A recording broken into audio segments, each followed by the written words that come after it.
So very interesting. Last night I actually had the schus of I finished. I went backwards. I did. They call it a prequel. I went to the first part of the Dvar Malchus. So it's very interesting because first of all, I think I made a little bit of a mistake in the Dvar Malchus was really a build-up. And when I said about the way the Rebbe says the best way to be happy, which is the Yid knows the Eibush is with him. It's a funny thing with Dvar Malchus because sometimes you can read the same thing and sort of get a different understanding. I think that everything that is part of Atzmos is infinite. So that's why you could, learn Tanya again and again, and Torah again and again, Daven again and again. Most things in this world, you do it once, it's over. You got it. But when it comes to Hashem, it says that when a Yid learns Torah, they're like a student before their master or the rabbi. When you're daven, you're like a son before a father. So something that has a dynamic relationship and doesn't have an end, especially if the other part of the relationship is infinite. So it's L'mayla Mayla and Ketz, it knows everything beyond that what we'll ever know and can always take us higher, but it's also infinitely low. It goes all the way down into our reality, and it is there to teach us. And that's the difference between the things of this world. Everything in this world, once you got it, you got it. You can't do it again. But once it comes to spirituality, and true spirituality, things that are made by Hashem, then it can continuously be upgraded and updated, etc., etc. So, in any event, the way I understand it now, so the Sikha begins with a question. And the question is, why do we say Mishenichnas Adar Marvin B'Simcha? Kashem, just like when Av comes in, we lessen, so also when Adar comes in, we increase. So it would make more sense to say that, like I don't say to you, just like yesterday you had a bad day, today you'll have a good day.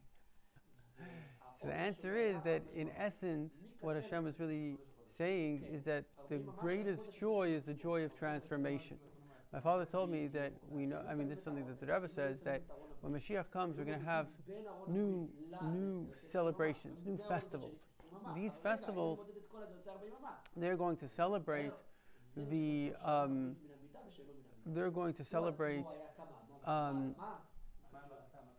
the coming of Mashiach, just like we have festivals celebrating going out of Mitzrayim. We're going to have festivals celebrating the coming of the Mashiach.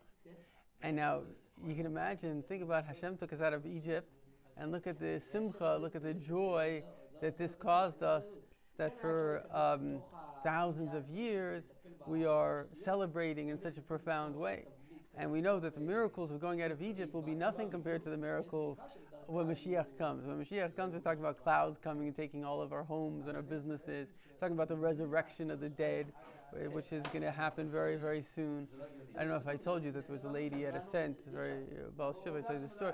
So these are real things that are about to occur, and they're going to make going out of Egypt look like it was nothing. Like imagine a person that sees one star in the sky and is like, wow, there's a star. Another person that goes into the wilderness and he sees billions of stars. It's like a whole new experience. And so what's going to occur is going to be so great, and it's going to be live, it's going to be recorded. It's going to be, like the Rebbe says, there'll be a special news edition of every newspaper and magazine. So this is something that's going to truly be a festivity. My father told me that the Polish Rebbe, they say that the first day, Shiva Asar B'Tammuz will be the first day of Yom Tov, and Chol Hamoed will be the 3 weeks, and Tisha B'Av will be the last day of Yom Tov. So we're talking about something extraordinary. But be that as it may, I'm trying to remember how I got onto the subject. Oh, we're talking about the contrast. So, in a certain sense, it's the contrast, it's the transformation of the darkness to light. And of course, we know one of the big things of Chassidus, we said it before, but one of the most important ideas is the idea of Dira B'Tachtonim. And Dira B'Tachtonim, of course, is the idea that ultimately the world is not about a place in which we go to in other doctrines, whether it's Buddhism, they speak about nirvana. Their whole goal is to get out of this world. Their whole goal is not to have to come back. Their whole goal is, and even in different sections of, if you want to call it Orthodox Judaism, we also have the same thing, where people are looking to go higher, and they're not necessarily understanding that no, this very world that we're living in it can be everything. And one of the key reasons people make this mistake is because there's a certain conception in our minds, almost a subconscious conception, that the physical can't be spiritual, that I can't really marry a physical and a spiritual world. And that's why ironically, the things that seem most physical are actually the things that are also most spiritual. It's just that those are the things that can be corrupted the most, so they can be seen in the worst way. So for example, intimacy, it's the most spiritual of connections. The idea of, let's say, ego.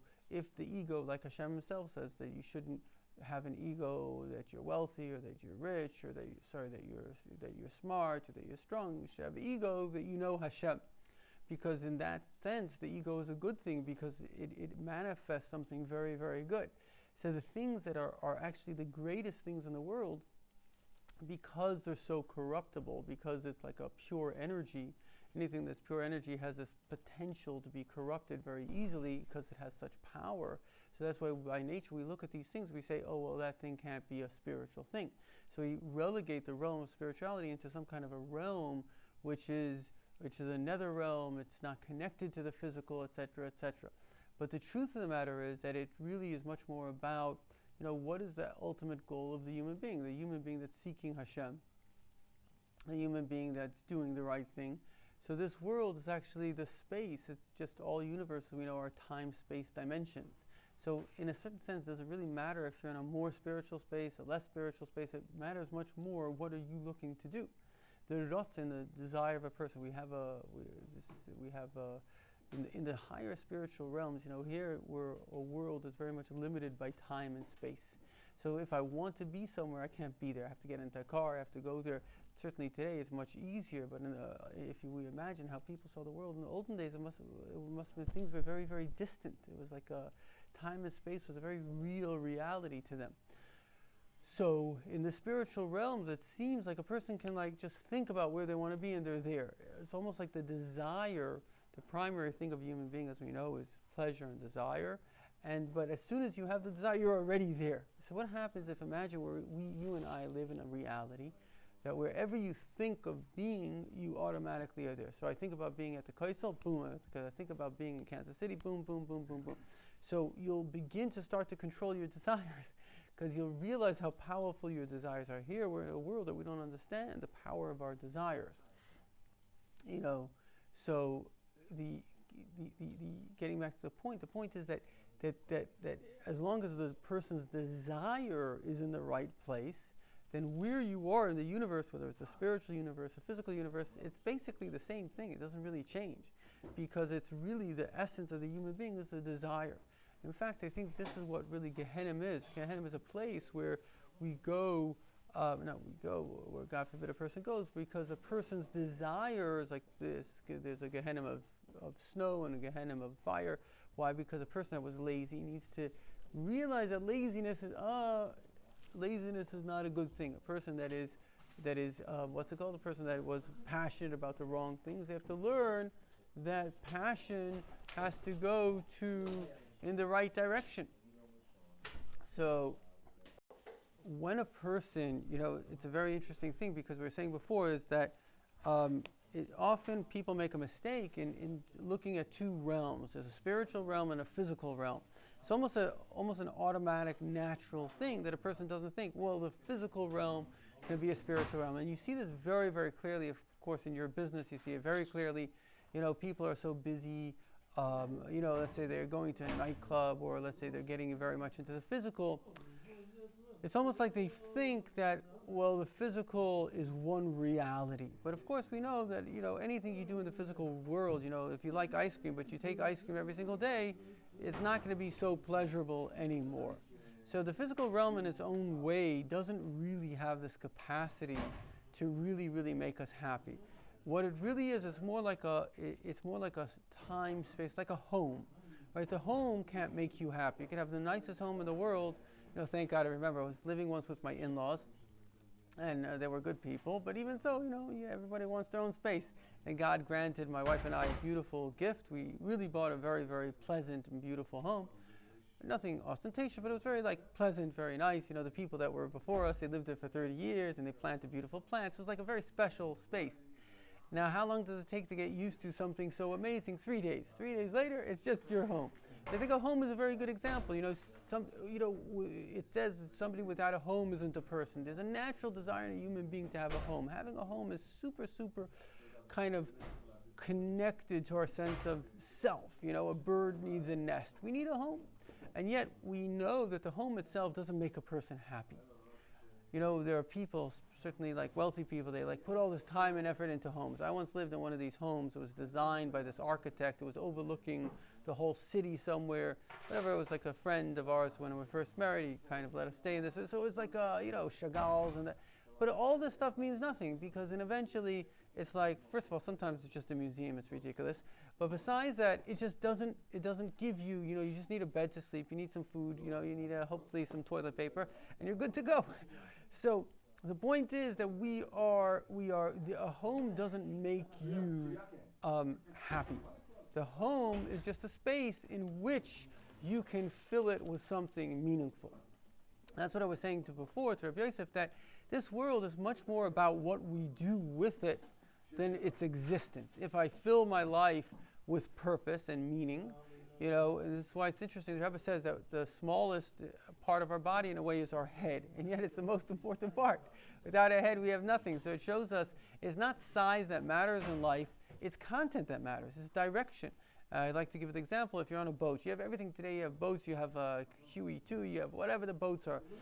What are the biggest and the best luxury cruise liners of today? Anybody know?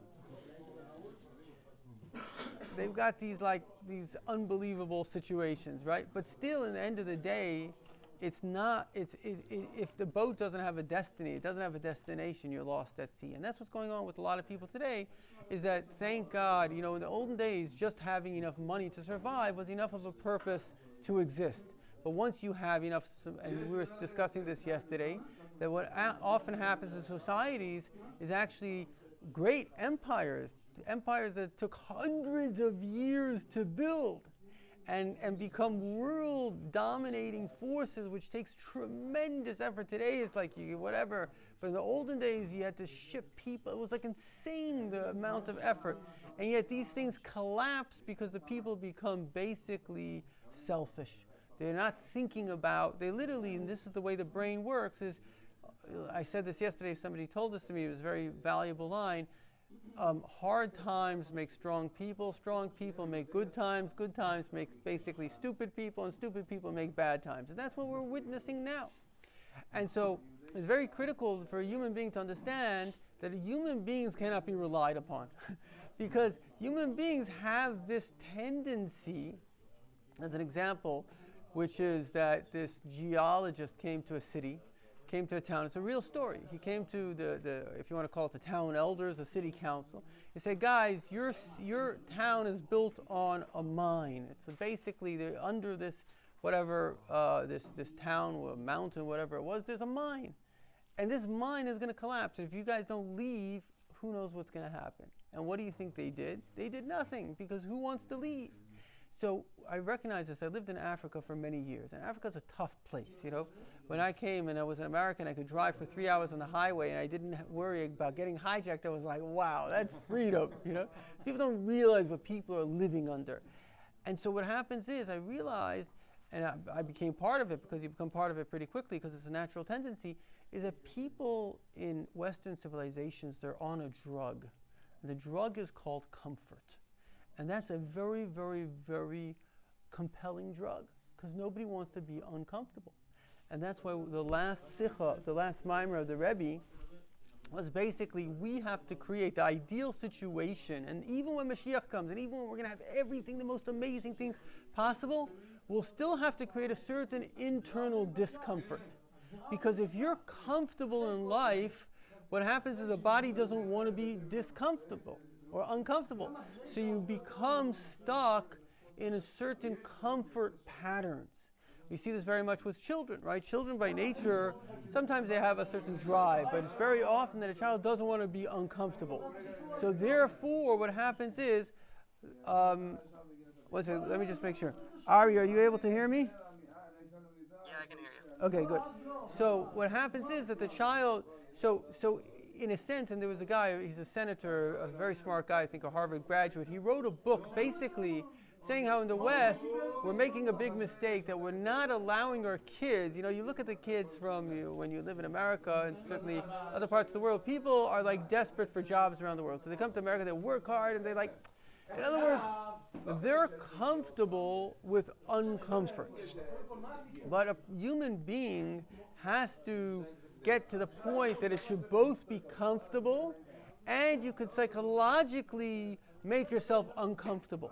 Because if you're living in a state of comfort, you're psychologically trapped by that state. The person, you see it very clear, let's say with Israelis, for example, or anybody that life is a little tough, they're very, very willing to do more than people that are comfortable. They're willing to go out of their comfort zone. You know why? Because they're already out of their comfort zone.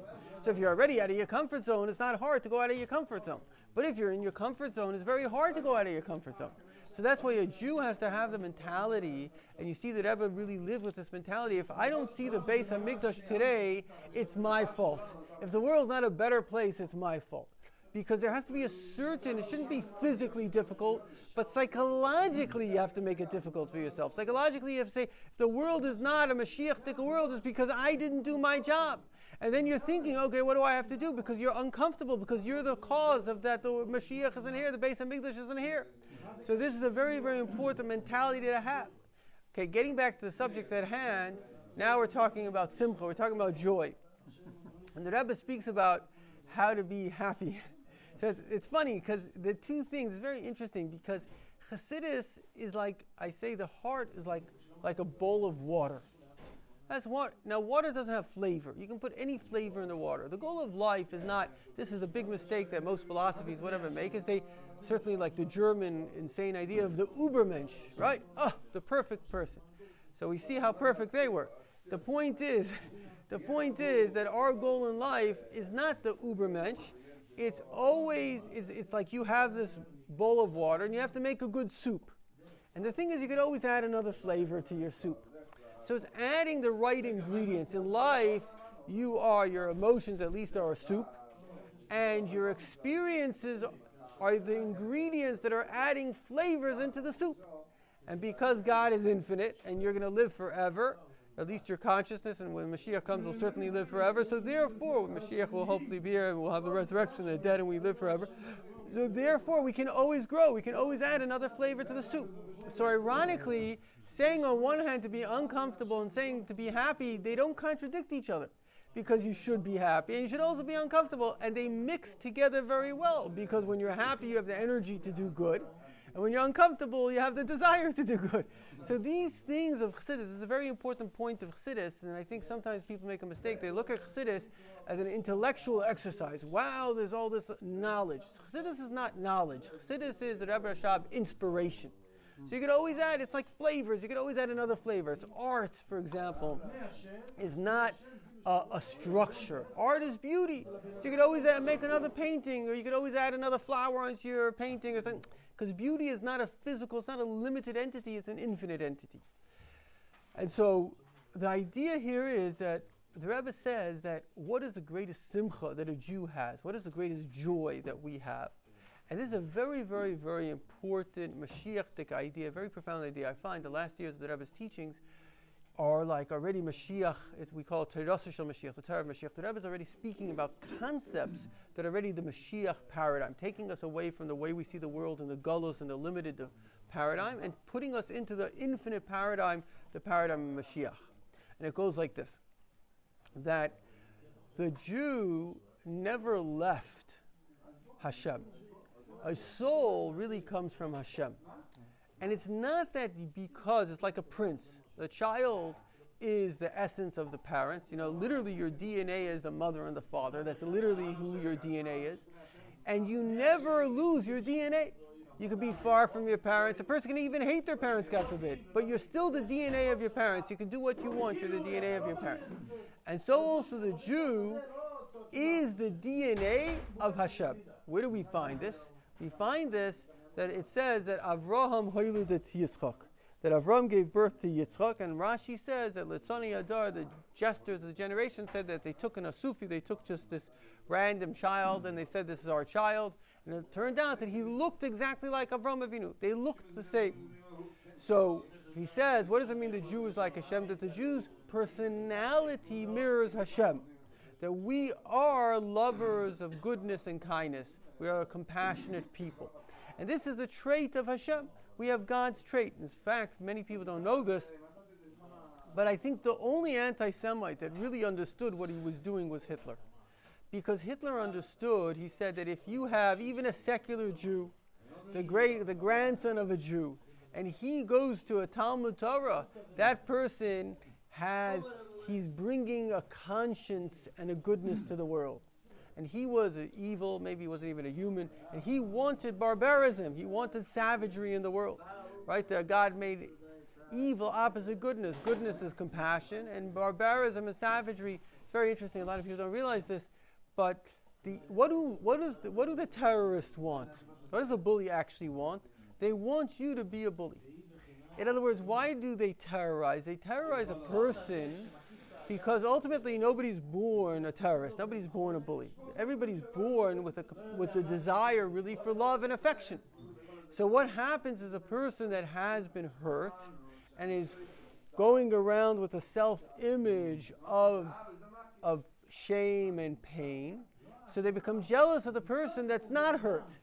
And that jealousy creates a desire that the other person should feel what they're feeling. They don't know this. They think that they're standing up for justice. But really what's going on is a jealousy of the feelings. So the idea is that in essence, a Jew is the light of the world. We're the light unto the nations. We are compassionate just by nature. Even a Jew who's a secular Jew, we find there's a disproportionate amount of charity, of chesed that is done by the Jewish people, an extraordinary amount, right? And so this shows us that we are still, it's like there are a lot of studies now with twins. You know, you can take a child out of the womb, but you can't take the womb out of the child, right? The DNA, the imprint, the soul of an individual is there, and your basic personality is there. Now, it's true, everybody needs nurture, everybody needs education, everybody needs growth. But the fact of the matter is that we are 100% the child of Hashem. And therefore, when a Jew understands that wherever I am the child of Hashem. So it's a very profound joy, because what is our sadness in life? There are certain things that are so deep within us, like we said before, that a person needs a home.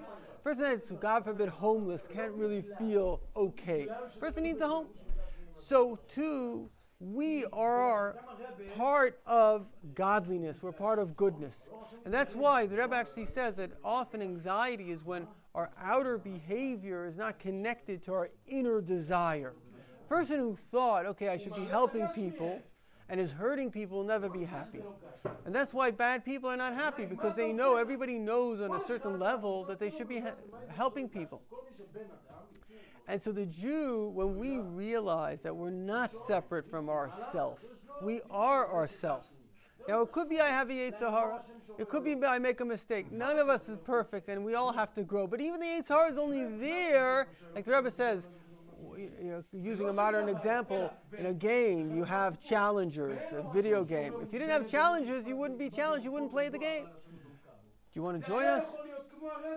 So our job in this world is to continuously go with these challenges. We have these challenges, and to always improve, to continuously grow. And so when we understand that the prince has the king is never away from the prince. We can be distant in our own perception. But what if the whole reason you're away from the palace is because the king sent you so you should develop your own potential? The only reason we're not literally one with Hashem in heaven or in deeper places within Hashem himself is because Hashem wants us to develop. He wants us to be our greatest self. So once we understand that, we have a tremendous joy. We understand that we're with Hashem. And furthermore, everything good already is ours. Why? Because if you have a son and your son is the prince, and the only reason you sent him away is so he should self-develop, you never took anything away from him. You didn't take away wealth, physical wealth and spiritual wealth. You're just waiting for him to develop his own potential and bring it into his own life so he could be proud of himself, that he can develop. And the same thing as the Rebbe says, we're all, because this is Parshas Truma.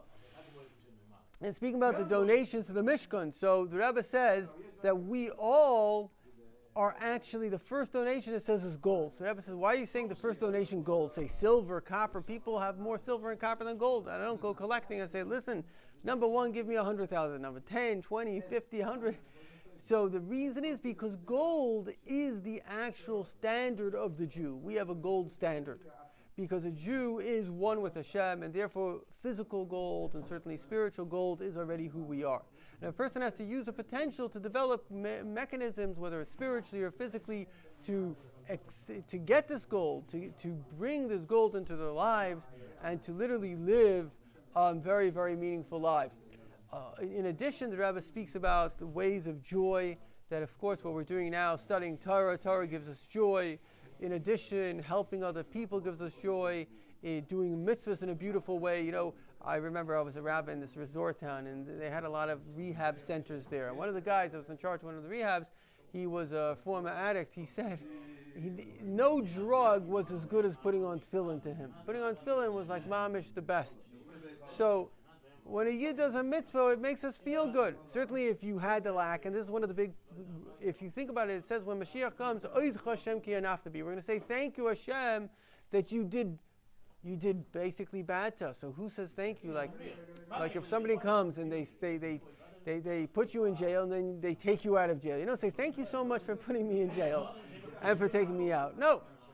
But really on a deeper level, we realize that all of the negative is to provide us with our growth and the contrast that we can appreciate the positive. So Hashem really never hurt us. And He was always helping us. He was always helping take us to a higher level, a more spiritual level, a better level in ourselves and our relationships and everything that we have. So, in conclusion, we have to increase in our simcha, increase in our joy, and do everything to literally every day be happier, make other people happier. And a happy person, the Rebbe says, is literally more successful in everything in their lives. We should work on becoming wealthy in a good way, spiritually and physically. And we are soon going to see Mashiach, and certainly Simcha. It says Simcha breaks all boundaries. And through being joyous, we're going to break through any negative, and we are going to receive every positive. L'chaim v'levracha.